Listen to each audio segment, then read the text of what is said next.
We guide you through how to create an invoice in Zoho Books. So the first thing you need to do is to log into your Zoho Books account and open the sales section from the left-hand menu. Click Invoices, then select New Invoice.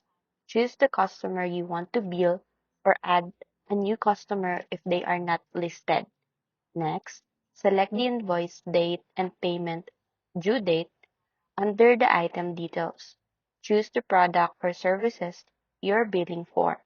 Then enter the quantity, rate, and applicable tax. Zoho Books will automatically calculate the subtotal taxes and total amount. Review the invoice details and add any notes or payment terms if needed. Once everything is correct, click Save as Draft. If you want to review it later, or click Save and Send to send the invoice directly to your customer by email.